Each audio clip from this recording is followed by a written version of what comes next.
નમસ્કાર દર્શક મિત્રો, હું છું બાબા સૈયદ. વિજાપુરની ખબરમાં આપનું સ્વાગત છે. વિજાપુર તાલુકાના ખણુસા ગામમાં તેજ પવન અને કમોસમી વરસાદનો માર. ઉતારેલી તમાકુના પાકને ફંગોળાઈ પાણીમાં પલળવાથી ખેડૂતોને નુકસાન. સમાચાર વિગતવાર જાણીએ તો મહેસાણા જિલ્લાના વિજાપુર તાલુકાના ખણુસા ગામના ખેડૂતો માટે ગઈ સાંજે આવેલા તેજ પવન અને કમોસમી વરસાદે ભારે આફત લાવી છે.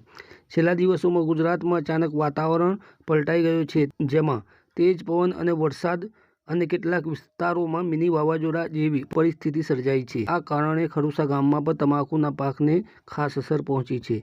સ્થાનિક ખેડૂતોના જણાવ્યા અનુસાર તમાકુનો પાક હાલ ઉતારેલો એટલે કે કાપણી કરીને તૈયાર હતો અને ખેતરમાં પડેલો હતો. તેજ પવનની ગતિએ તેને ફંગોળી દીધો અને વરસાદના પાણીમાં પલળી ગયો, જેના કારણે પાક બગડવાની શક્યતા વધી ગઈ છે. તમાકુ જેવા પાકમાં ભેજ અને પાણીથી ફૂગ, સડો અને ગુણવત્તા ઘટવાનું જોખમ વધારે હોય છે, જેના કારણે ખેડૂતોને આર્થિક નુકસાનનો સામનો કરવો પડશે.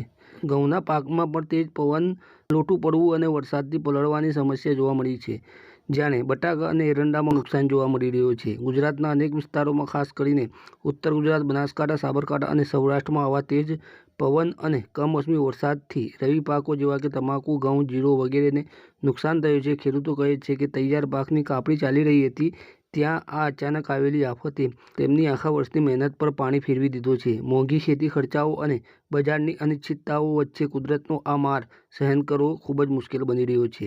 ખેડૂતો સરકાર પાસેથી નુકસાનનું તાત્કાલિક સર્વે, રાહત અને વળતરની માંગ કરી રહ્યા છે. સ્થાનિક વહીવટીતંત્ર અને કૃષિ વિભાગને ઝડપથી મૂલ્યાંકન કરીને યોગ્ય મદદ પૂરી પાડવાની અપીલ કરવામાં આવી રહી છે, જેથી ખેડૂતોને આર્થિક સહારો મળી રહે. આગામી ખેતીમાં તેઓ આગળ વધી શકે. આ ઘટનાએ એક વખત વધુ ખેડૂતોની નાજુક આર્થિક સ્થિતિ અને કુદરતી અનિશ્ચિતતાઓને ઉજાગર કરી છે.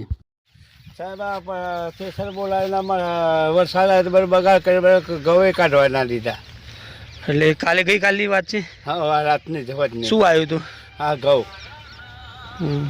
નુકસાન કર્યું બધું. પલરી જઈને કશું નીકળતું નહીં કોઈ. કેટલા ઘઉં આવ્યા હતા? હા, કેટલા હતા ઘઉં? હા, 2 વીઘા જેવું. કેટલું નુકસાન હશે આશરે અંદાજે? આશરે લગભગ 70-80 હજારનું નુકસાન થયું. આ બધા ઘઉં પલળી ગયા છે. ખેડૂત કરો તો કરો શું હા ખેડૂત શું કરે? ખેડૂત કરો તો કરો સાહેબ, ખેતીમાં આ રીતના પ્રોબ્લેમ આવે, બધું બગાડ થઈ ગયું સાહેબ. સરકારને વિનંતી કરીએ છીએ કે આટલો હમણાં ભજવાર થયો એનો કોઈક ઉપાય કરો. બસ કેટલા વીઘામાં તમાકુ? 2 વીઘા. કયું ગામ છે? ખણુસા. શું નામ તમારું? ડાયાભાઈ. ડાયાભાઈના ખેતરમાં. શેના કારણે આ બધું થયું? આ વાવાઝોડું, વરસાદ. તો હવે શું માંગ કરી રહ્યા છો તમે? આની કોઈ સહાય આલે સરકાર. ઓકે. શું નામ છે તમારું? મારું નામ મહેશ. મહેશભાઈ, શું સમસ્યા નડી રહી છે? આ વરસાદના કારણથી, વાવાઝોડાના કારણથી આ મારો ઘઉં નિષ્ફળ ગયો છે. આ ખેતર તમારું છે? આ મારું ખેતર કામ ખણુસાનો રહેવાસી છું. વિજાપુર તાલુકો, મહેસાણા જિલ્લો, તોનો નાગરિકો રહેવાસી છું. બરાબર. વાવાઝોડાના કારણથી આ ઘઉં મારો નિષ્ફળ ગયો અને જ્યાદા પ્રમાણમાં નુકસાન થયું. કેમ કે ખેતી ઓના પર મારું ઘર નિર્ભર હતું. નિર્ભરના કારણે અમારો તો બાળ બચ્ચો હતો, તો હાલ તો બેકાર થઈ ગયો કે ઓની અંદર કોઈ ઉત્પાદન થાય એવું શક્યતા નહીં. કેમ કે ઘઉં ઉગવાની તૈયારી થઈ રહી. સરકારને એ નિવેદનપત્ર હું આપું છું કે મારા ઘઉંનું કોઈક થોડું ઘણું અમને લાભ થાય એવી સરકારના પાસેથી નમ્ર વિનંતીથી વાત કરું. કેટલા ખેડૂતો હશે ખણુસામાં? ગામની અંદર લગભગ 70-80 વીઘા જમીન છે. બરાબર. આ બધા વાવાઝોડાના કારણથી આ ઘઉં મારો નિષ્ફળ ગયો છે. ઘઉં અથવા બટાકોય પણ નિષ્ફળ ગયો છે. આવતા વરસાદને અમે કઈ રીતે રોકી શકીએ શકવાનું કોઈ કારણ જ નહોતું. બટાકા એ બાતલ ગયા અથવા તમાકુ એ બાતલ રહી. તમાકુની અંદર પાણી ભરાઈ ગયું એટલે અમારો પાક તો એકદમ તો નિષ્ફળ જ ગયો ને. મોસમી વરસાદ પડી રહ્યો છે, તો ખેડૂત બાબતે આપનું શું કહેવું થાય છે?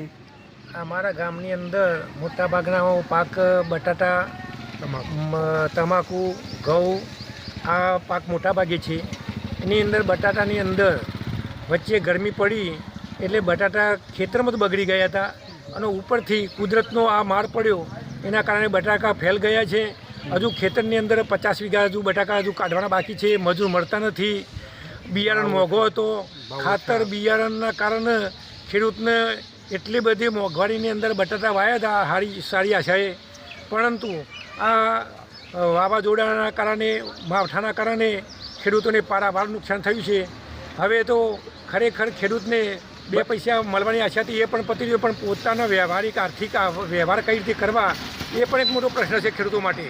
તો આ બાબતમાં સરકાર બીજી બધી બાબતમાં ઘણું બધું કરે છે, તો આ બાબતો કંઈક સારું એવું કરે ખેડૂતો માટે એવી અમે આશા રાખીએ છીએ. બટાકા સિવાય અન્ય જે વાવાઝોડાના કારણે વરસાદના કારણે અન્ય કયા પાક પર નુકસાન પડ્યું છે? બીજું તમાકુ ખેતરમાં અચ્છા, તમાકુની વાત કરીએ તો કઈ રીતે તમાકુમાં નુકસાન થયું? અને આજે તમાકુ ખેતરમાં ખેડૂતોએ ભાગેલી સૂકવેલી હતી, વાવાઝોડાના કારણે એક પણ પોંદડું રહ્યું નથી અને ત્યાંથી ઉડી અને બીજા ખેતરોમાં રસ્તાઓમાં આડે જતી રહી ખેત. એટલે ખેડૂતને તમાકુના પાકમાં તો 100% નુકસાન છે. અને ઉપરથી આ વરસાદ પડ્યો એના કારણે બિલકુલ તમાકુ એ પણ બ્લેક થઈ જાય. અને ઉપરથી સરકારનો અમારે ગણીએ તો 40% GSTના કારણે ખેડૂતોના ઘરમાં જે તમાકુ આવી એ પણ પડી રહી છે. એટલે ખેડૂતને પોતાના આર્થિક વ્યવહાર કે એમના સામાજિક વ્યવહાર કઈ રીતે નિભાવવા એ પણ એક મોટો પ્રશ્ન છે. એટલે ખેડૂતો માટે કુદરતનો માર અને સરકાર આ બાબતનો GST બાબતમાં કંઈક વિચારે અને ખેડૂતોને હમદર્દી બને એવી અમે આશા રાખીએ છીએ. તમાકુ માર્કેટ યાર્ડની અંદર ખેડૂતોની અને વેપારીઓની એક મિટિંગ થયેલી હતી. એમાં ચાવડા સાહેબને આવેદનપત્ર આપેલું હતું અને એ વખતે ચાવડા સાહેબે ખાતરી આપી હતી કે આ બાબત હું સરકારની અંદર જઈને રજૂઆત કરી અને ખેડૂતોને ફાયદો થાય એવી પ્રયત્નો મારા રહેશે એવું એમને ખાતરી આપેલી છે. શું કેવું થશે તમારું? આ ઘઉંનું વાવેતર છે, એના બાબતે નુકસાન પડી શકે છે ઘઉંમાં ઘણું નુકસાન થવાનું છે, કેમ કે ઘઉં પલળી ગયા છે. દાણો 12 મહિના સાચવવા માટે ઘઉં સડી જાય એટલે ઘઉં અત્યારે ખેડૂતોને પારાવાર નુકસાન છે. ઘઉં ઉડી ગયા છે બહુ ખેતરમાંથી, કાપેલા ઘઉં ઉડી ગયા છે. એટલે તંત્રથી શું માંગ કરી રહ્યા છો નુકસાનના કારણે? સરકાર ખેડૂતો સામે જોવે, બીજું તો શું, ખેડૂતોના બાપરાને અત્યારે ઘર ચલાવવાના ફાંફા પછી MSP સરકારે જે બાંધ્યું છે એ પ્રમાણે આ ખેડૂતને વરસાદના કારણે ક્વોલિટી આખી બગડી ગઈ છે. પણ MSPના દરથી સરકારે આ બાબતે ખરીદી કરી અને ખેડૂતોના ઘઉં પોતે ખરીદે એવી અમે આશા રાખીએ છીએ. જે એરંડાની વાત કરીએ તો સાહેબ શું કહેશો એરંડા બાબતે? એરંડાના તૈયાર થયેલા પાક ઘોઘડા ગળી ગયા છે.